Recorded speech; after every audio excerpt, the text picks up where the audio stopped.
The nightmare always started the same way. I'm standing in my hardware store watching everything I built crumble to dust. But this time, I woke to something worse than any dream, my wife Megan's voice drifting through our bedroom door at 2 a.m. Before we dive deeper into this story, I have one small request. Please subscribe, drop a like, comment, and hit that hype button to boost this channel so more people can discover these incredible Reddit stories. Can't wait for tomorrow night, Dee, she whispered into her phone, followed by a giggle I hadn't heard directed at me in years. He's working late again, we'll have the whole house. My name is Jake Morrison, and I've been married to Megan for 18 years. I own Morrison Hardware on Main Street in this dying New England mill town where everyone knows your business before you do. The kind of place where the sidewalks are cracked, the old textile buildings stand empty like broken teeth, and gossip travels faster than wildfire. I lay there in our spare bedroom. Yeah, I'd been sleeping there for months, listening to my wife plan her next affair, because this wasn't the first time. The giggling, the late-night calls, the sudden interest in working dinners with clients. I just never had proof before. If only I got that much action, I muttered to myself, staring at the water stain on the ceiling that looked like a middle finger. How fitting. The next morning, Megan breezed through the kitchen like nothing happened. She looked perfect, as always, blonde hair styled, makeup flawless, wearing one of those sharp business suits that screamed, "Successful Realtor." Everything about her was polished, from her manicured nails to her practiced smile. "Working late again tonight," she announced, not even looking up from her phone. "Big client dinner." "Let me guess," I said, stirring my coffee. "With Darren?" But she froze for just a second. "He's a business partner, Jake. Some of us are trying to build something." The dig was clear. My hardware store was struggling, had been for years since the big box stores moved in. But I was still standing, still fighting, unlike my marriage. I drove through downtown on my way to work, past the boarded-up storefronts and the old mill that used to employ half the town. This place had character once, now it just had secrets. Morrison Hardware sat between Patty's Diner and an empty lot where the old movie theater used to be. I unlocked the door and flipped the sign to open, knowing I'd probably see maybe a dozen customers all day. But it was mine. Built it from nothing after high school, when Megan and I were young and stupid enough to believe in forever. Around noon, I decided to grab lunch at Patty's. The diner was one of those places where the coffee was always hot, the pie was homemade, and the gossip was fresh. I slid into my usual booth and ordered a burger. That's when she walked in. Stunning didn't begin to cover it. Tall, dark hair, wearing jeans and a leather jacket like she'd stepped out of a magazine, but it was her eyes that caught me. Sharp, calculating, like she was sizing up everyone in the room. She looked around the diner, spotted me, and walked straight over. "Mind if I sit?" she asked, already sliding into the booth across from me. "Depends on what you're selling," I said. She smiled, but it didn't reach her eyes. "I'm Sophie Blackwood, and I'm not selling anything. I'm here to give you something for free." "Which is?" "Information." She leaned forward, her voice dropping to just above a whisper. "Your wife is screwing my husband." The words hit like a punch to the gut, even though I'd been expecting something like this for months. Hearing it confirmed by a stranger made it real in a way that hurt. "Darren Blackwood," she continued, "owns the BMW dealership on Route 9. Ring any bells?" It did. Megan had been mentioning him a lot lately. Business partner, client dinners, late meetings. "Why are you telling me this?" I asked. Sophie's smile turned predatory. "Because I'm tired of being the fool, and I'm guessing you are too." She pulled out her phone and showed me a photo. Megan and a guy I recognized from his car commercials, slick hair, expensive suit, the kind of smile that sold overpriced cars to people who couldn't afford them. They were in what looked like a hotel room, and they definitely weren't discussing real estate. "When was this taken?" I asked. "Last Tuesday, while you were working late at your store and I was supposedly at book club." Sophie put the phone away. "They think they're so clever. Meeting at the Riverside Inn, using fake names. Your wife goes by Michelle, by the way." I sat back, processing this. Part of me wanted to be angry, but mostly I felt tired. Tired of pretending everything was fine, tired of sleeping in the spare room, tired of being treated like an inconvenience in my own life. "What do you want from me?" I asked. "Revenge," Sophie said simply. "They want to play games? Let's give them a game they'll never forget." "I'm listening." She leaned closer. "They think they're untouchable. Megan's got her perfect reputation, Darren's got his successful business. But reputations can be destroyed, Jake. And in a town this small, scandal spreads like wildfire." "What did you have in mind?" "For starters, we give them a taste of their own medicine. Let them think we're having an affair, too. Nothing real, just enough to rattle their cages. Some photos, maybe a few public appearances. Make them sweat. I had to admit, the idea had appeal. And then? Then we get creative. I've been doing my homework on your wife and my husband. They've got secrets, Jake. Dirty ones. And I think it's time those secrets came to light. I looked at this woman, this beautiful, dangerous woman, who just walked into my life with an offer of revenge. Smart move would be to walk away, go home, try to work things out with Megan like a mature adult. But I was tired of being mature. Tired of being the good guy who always got walked on. When do we start? I asked. Sophie's smile was sharp enough to cut glass. How about right now? She pulled out her phone and scooted around to my side of the booth. Smile, Jake. Time to send your wife a message. She snapped a selfie of us, her arm around my shoulders, both of us grinning like we were sharing the best secret in the world, which I guess we were. Perfect, she said, typing rapidly. I'm posting this to Facebook with the caption, Lunch with my new favorite person. Should be interesting to see how long it takes to get back to them. You're evil, I said. You have no idea, Sophie replied. But you're about to find out. I went home that evening with a strange mix of anticipation and dread. Sophie had given me her number and a plan. Phase 1 was simple. Make them think we were having our own affair. Phase 2 would come later, after we'd gathered more ammunition. The house felt different when I walked in. Colder somehow. Megan was in the kitchen, dressed to kill in a black dress that probably cost more than I made in a week. Her makeup was perfect, her hair styled like she was going to a photo shoot instead of a business dinner. You look nice, I said, meaning it. Whatever else Megan was, she'd never stopped being beautiful. She looked surprised by the compliment. Thank you, I'll be late tonight, don't wait up. Wouldn't dream of it. I grabbed a beer from the fridge and headed for the living room. By the way, I had lunch with someone interesting today. Oh? Megan was checking her reflection in the hallway mirror, not really listening. Sophie Blackwood. Know her? This time I got her attention. Megan's hand froze halfway to her earring. Should I? Probably not. Just thought the name might ring a bell. I settled into my recliner and turned on the TV. Have fun at your dinner. Megan left without another word, but I caught her checking her phone as she walked out. The seed was planted. I spent the evening watching old movies and drinking beer, waiting for the fireworks to start. They didn't disappoint. Around 10:30, my phone buzzed with a text from Megan. Who is Sophie Blackwood? I waited 20 minutes before responding. New friend? Why? Just curious. How did you meet her? She came into the store today. We got to talking, ended up having lunch. Nice woman. I could practically feel Megan's paranoia through the phone. 3 dots appeared and disappeared several times before she finally sent, I see. That was it for the night, but I knew the real conversation would come later. Megan got home around midnight, trying to be quiet but failing. I heard her in the kitchen, then the soft sound of her feet on the stairs. Our bedroom door closed with a barely audible click. I lay in the spare room, staring at the ceiling and thinking about Sophie's plan. It felt good to finally be doing something instead of just taking it. For too long, I'd been the passive victim in my own life. Time to change that? The next morning brought the first real confrontation. Megan was already dressed for work when I came downstairs, but instead of her usual rush out the door, she was sitting at the kitchen table with her coffee, clearly waiting for me. We need to talk, she said. About what? About this Sophie person. I did some research last night. Of course she had. Megan was nothing if not thorough when she felt threatened. And? She's married to Darren Blackwood. You know, the car dealer I've been working with on some property deals. I poured myself coffee, taking my time. Small world. Jake, this isn't a coincidence. She sought you out for a reason. Maybe she just likes hardware stores. Megan's jaw tightened. Don't be cute. What did she tell you? Nothing much. We just talked. She seems lonely. Unhappy marriage, from what I gathered. And you thought you'd be her shoulder to cry on? I turned to face my wife, really looking at her for the first time in months. She was scared. Actually scared. Good. I thought I'd be friendly to someone who needed a friend. Is that a problem? It could be. Jake, I don't think you should see her again. Why not?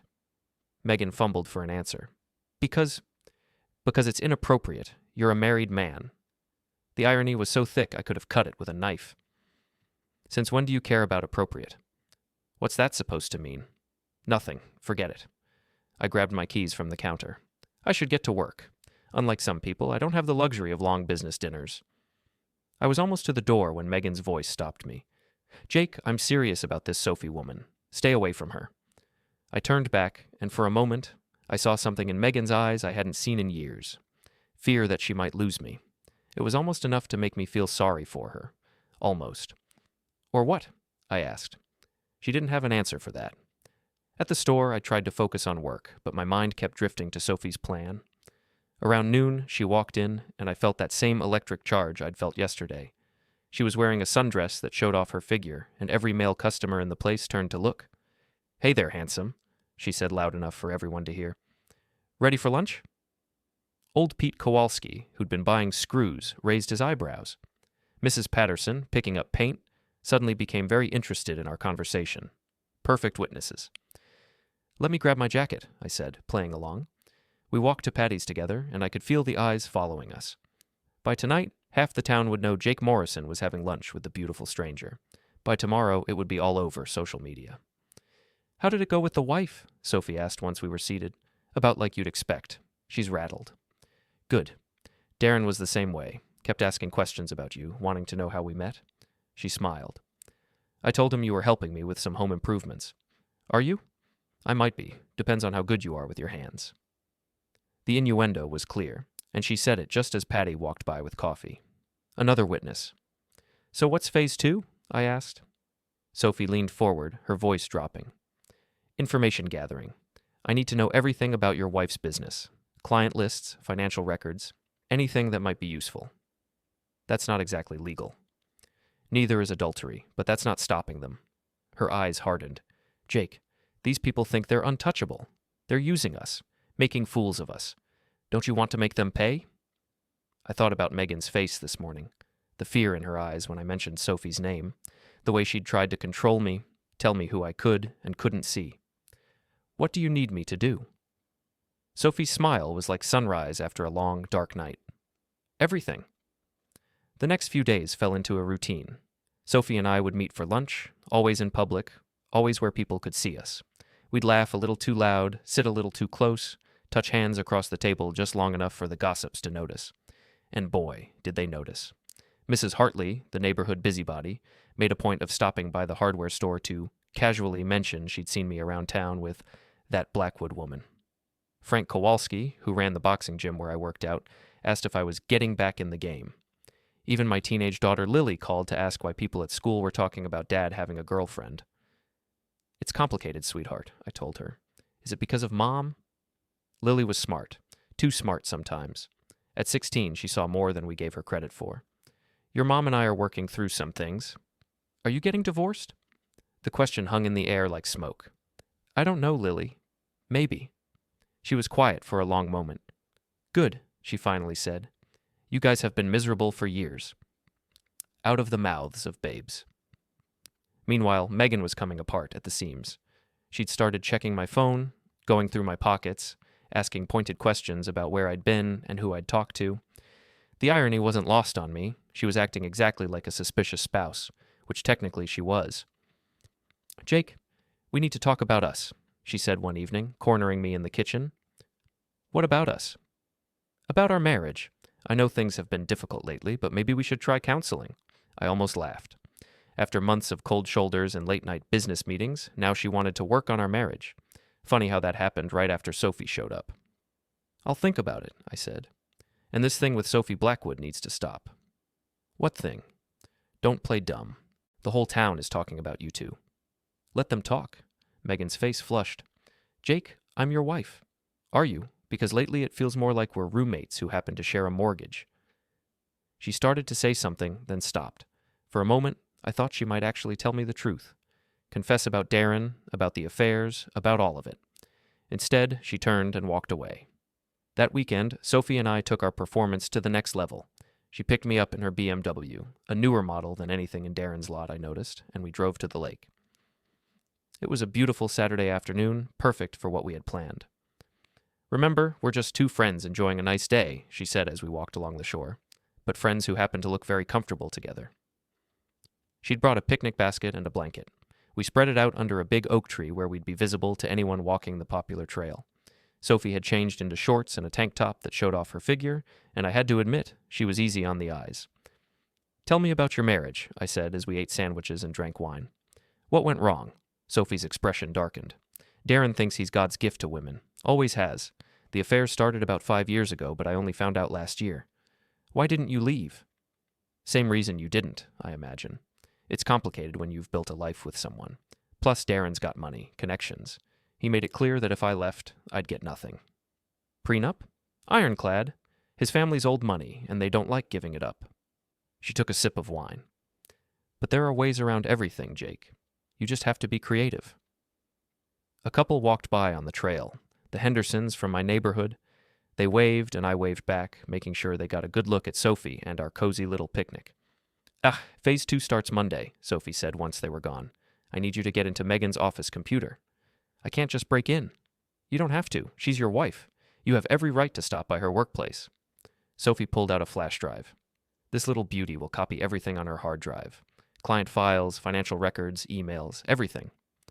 What are you looking for? Leverage. Your wife's been very successful lately, but success in real estate doesn't usually happen overnight. I'm betting there are some corners being cut, some rules being bent. I thought about Megan's recent windfall. New clothes, expensive dinners, talk of upgrading to a bigger house. Her commissions had definitely increased, but I'd never asked too many questions. And if we don't find anything, Sophie smiled, then we make something. Jake, these people destroyed our marriages. They humiliated us, made us look like fools. Turnabout is fair play. Monday morning, I put the plan into action. Megan's real estate office was in a converted Victorian house downtown, all glass and chrome inside, trying too hard to look modern and successful. I walked in with a bouquet of flowers and my best husband trying to make amends smile. Jake, the receptionist, a young woman named Brittany, looked surprised. Megan's in a meeting, but I can get her. Don't bother, I just wanted to surprise her with these. I held up the flowers. Maybe leave them on her desk? Of course. How sweet. Brittany led me back to Megan's office, chattering about how romantic the gesture was. I placed the flowers on Megan's desk, and while Brittany was arranging them in a vase, slipped the flash drive into the computer's USB port. She's going to love these, Brittany said. I hope so. We've been working through some things. Marriage is hard work, but you two are perfect together. If only she knew. The flash drive did its work in less than 3 minutes. I pocketed it and left, feeling like a spy in a movie. Megan called an hour later, her voice softer than it had been in months. Thank you for the flowers. They're beautiful. You're welcome. I thought maybe we could have dinner tonight. Just us. I'd like that. For a moment, I almost felt guilty about what I was doing, but then I remembered the phone call I'd overheard, the photos Sophie had shown me, the months of lies and cold shoulders. That evening, Sophie and I met at her house to review what we'd found. She lived in a glass and steel monstrosity on the expensive side of the lake, all sharp angles and intimidating modern art. It was the kind of house that said, I have money and I want you to know it. Interesting reading, Sophie said, scrolling through files on her laptop. Your wife's been very busy. She showed me client files, email chains, financial records. At first glance, everything looked normal, but Sophie had a keen eye for details I'd missed. Look at this, she said, pointing to a series of transactions. Megan's been flipping properties with the same group of investors over and over, buying low, selling high, sometimes within days of each other. Is that illegal? Not necessarily, but it's suspicious, especially when you consider who one of the investors is. She clicked on another file. There was Darren's name, listed as a partner in 3 different LLCs that had bought and sold properties through Megan's office. They're not just having an affair, Sophie said. They're in business together, and I'm betting it's not all above board. We spent the next 2 hours digging deeper, following money trails and cross-referencing dates. The picture that emerged was damning. Megan and Darren had been running a sophisticated scheme, using insider information and shell companies to manipulate property values and flip houses for massive profits. This is fraud, I said. Yes, it is, and now we have proof. Sophie leaned back in her chair, satisfaction written across her face. The question is, what do we do with it? I stared at the evidence on the screen. This wasn't just about revenge anymore. This was serious criminal activity. We could go to the police, I said. We could, or we could use it for something better. Which is? Sophie's smile was predatory. Complete and total destruction. The town's annual Founders' Day festival was the perfect stage for what Sophie had planned. Every year, the whole community gathered in Riverside Park for food trucks, live music, and local business booths. It was the kind of small-town event where everyone showed up, including the mayor, the police chief, and every gossip in a 50-mile radius. Megan had a booth there every year, promoting her real estate business with glossy brochures and her $1,000,000 smile. This year, Darren was sharing the space, their banner reading Blackwood and Associates Real Estate Partners. "How perfect," Sophie said when we drove past during setup. "They're advertising their partnership." We parked across the street and watched them arrange their display. They looked good together, I had to admit. Both attractive, both successful, both completely unaware that their world was about to come crashing down. "You sure about this?" I asked Sophie. "Are you having second thoughts?" I thought about it. In a few hours, we were going to destroy two people's lives. Careers would end, reputations would be ruined, and the fallout would affect innocent people, including my daughter. Then I remembered the months of lies, the humiliation, the way Megan had looked at me like I was an inconvenience in her perfect life. "No second thoughts," I said. Sophie had spent the week preparing. She'd printed copies of the most damning financial records, blown up photos of Megan and Darren together, and created a presentation that would make everything crystal clear to anyone who saw it. She'd also reached out to some contacts in the state attorney general's office, making sure the right people would be watching when the show started. The plan was elegant in its simplicity. At exactly 2 o'clock, when the festival was at its peak, Sophie would take the stage during the community announcements and give everyone a little education about real estate fraud. I would work the crowd, handing out copies of the evidence to anyone who wanted to see it. By the time we were done, Megan and Darren would be finished in this town. I spent the morning walking around the festival, playing the part of the friendly local business owner. I chatted with customers, bought a funnel cake, and made sure to be seen by as many people as possible. Just Jake Morrison, enjoying a nice day at the festival. Around noon, I spotted Megan at her booth. She was wearing a bright blue dress that made her look professional and approachable, her hair perfect despite the heat. She was in her element, charming potential clients and handing out business cards. Darren was there too, looking every inch the successful car dealer in his expensive suit and perfect smile. They worked the crowd like a team, finishing each other's sentences and sharing knowing looks. "Jake," Megan spotted me and waved me over. "I'm so glad you came." "Wouldn't miss it," I said, accepting her kiss on the cheek. "Business looks good." "It's been an amazing year," Darren said, extending his hand. "You must be Jake. I've heard so much about you." I shook his hand, looking him in the eye. "All good things, I hope?" "Of course. Megan talks about you all the time." The lies came so easily to him. No wonder he was successful in sales. "Well, I should let you get back to work," I said. "See you at home, honey?" Megan smiled, but I caught the flicker of uncertainty in her eyes. She'd been watching me all week, waiting for the other shoe to drop. She knew something was coming, she just didn't know what. At 1:45, I positioned myself near the stage. Sophie was already there, talking to the festival coordinator about making an announcement. She looked stunning in a red dress that commanded attention, her dark hair gleaming in the afternoon sun.